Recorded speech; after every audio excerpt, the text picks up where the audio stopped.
Good day and thank you for joining CivilNet. This is the weekly news digest and here are some of the main events of the week. CSTO and NATO call for peace in Nagorno-Karabakh, a rally demanding an end to the political prosecutions in Armenia. France criminalizes genocide denial while Israel avoids the issue once again. And a look at the expected cultural events as the festival season kicks off in Yerevan. Earlier this week, President Sargsyan received members of the Council of the Ministers of Foreign Affairs of the Collective Security Treaty Organization and the organization's General Secretary, who arrived in Armenia for the Council of Ministers of Foreign Affairs Summit. The CSTO Foreign Ministerial Summit, in a joint statement regarding Nagorno-Karabakh, expressed support for the agreements reached over the Vienna and St. Petersburg meetings of the Armenian and Azerbaijani presidents, which were directed at stabilizing the situation and creating basis for peace negotiations. The Council also expressed its support to the Minsk Group efforts and both principles of territorial integrity and people's right to self-determination.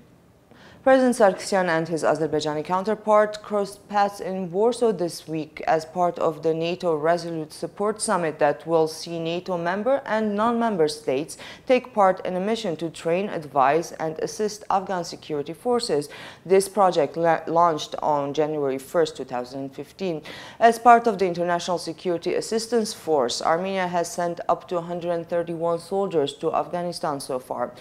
Touching upon the Nagorno-Karabakh conflict, the NATO Secretary General, like the CSTO Foreign Affairs Council, expressed support for peace efforts and called on Armenia and Azerbaijan to ease the tension, refrain from violence, and find peace through negotiations. In Nagorno-Karabakh, during the early hours of June 8, an Azerbaijani diversive attempt was stopped by the Nagorno-Karabakh Defense Army. The Nagorno-Karabakh Defense Army press office informs that the attempt took place at 3:30 in the morning from the eastern part of the contact line. The ceasefire was also violated several times on the night of June 8 by the Azerbaijani side with weapons of different caliber. This week, the lower house of the French parliament voted unanimously to criminalize the denial of crimes against humanity.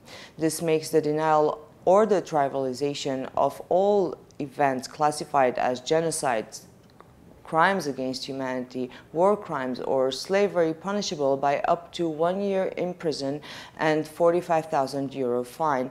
This is not the first attempt by the French parliament to criminalize genocide denial, but prior attempts were blocked by the Constitutional Council, the argument being that such a law puts a limit on freedom of expression. Turkey shares this concern. While the bill is pending Senate approval, Turkish Foreign Ministry spokesperson, in a written statement released last Wednesday, said that the bill has the potential to infringe on the jurisprudence of the European Council of Human Rights and the Constitutional Council of France. Several other Turkish lawmakers have accused their French counterparts of selling out to wealthy French Armenians. This week, the Israeli parliament debated the recognition of the Armenian genocide. As the Times of Israel reports, Knesset Speaker Yuli Edelstein urged Israel to recognize the Armenian genocide despite the friction this might cause with Turkey. However, the recently normalized Turkey-Israeli relations proved to be too sensitive in the eyes of the Israeli Foreign Ministry, which, according to the Times of Israel report, put pressure on the parliament not to hold the session. A rally that started from Freedom Square in Yerevan and proceeded to the presidential residence demanded that Giray Sefilyan and other activists who have been imprisoned be set free.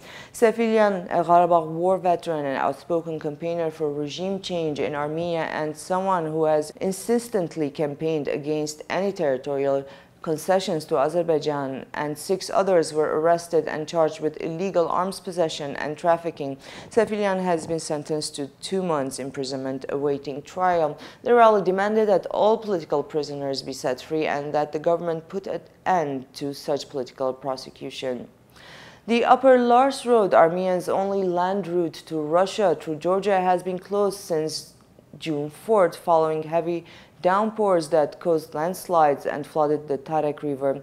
Georgian authorities have since diverted part of the river flow to minimize damage to the intergovernmental road, but downpours and landslide continued and works to clear and reconstruct the road were postponed. The road opened on July 8. The Upper Lars Passage is vital for Armenia, especially at this time of the year when Armenian apricots, one of Armenia's largest exports to Russia, are ripe and on their way to the markets in Russia, the biggest consumer of Armenian apricots.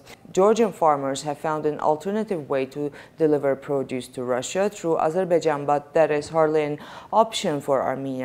Turns out that it is not an alternative for Russian citizens visiting Armenia. Many have been turned away from the Georgian-Azerbaijani border as their passports carry Armenian visas. Truckloads of apricots were being sent off to Russia by boat at a much higher cost from the Georgian Poti port to Novorossiysk. Meanwhile, the price of apricots in Yerevan went down and the prices of plane tickets to Russia doubled. The incident has prompted Armenian businessmen and authorities alike to try and find alternative land routes to Russia. The Green Climate Fund will allocate $20 million to Armenia for energy-efficient buildings. This makes Armenia the first CIS country to receive such funding. Hearing Art, Seeing Sound, or HASFest, an international art festival featuring collaborative work from Armenian painters and international composers, kicked off this week. The concept of the festival is art sharing and the creation of new work through collaborative art between Armenian and internationally renowned artists and composers. Artists are paired with composers who compose a piece on music inspired by the painting. The festival is organized by the Progressive Art Agency.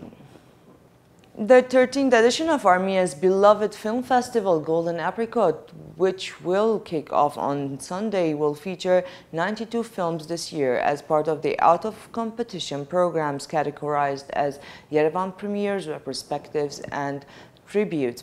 Award-winning films from Cannes, Berlin, Venice international film festivals and works of renowned filmmakers are on the program.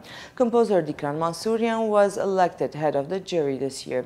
The 13th Golden Apricot has also introduced a technical novelty, a mobile app which will help the audience access the program and purchase tickets online. Water Day, or Vartavar, a pagan tradition adopted by the Armenian Church, celebrated 98 days, 14 weeks after Easter was celebrated across Armenia last Sunday, one day in a year where everyone is allowed to drench everyone else in water. And I leave you with a refreshing video segment from this Armenian tradition in action.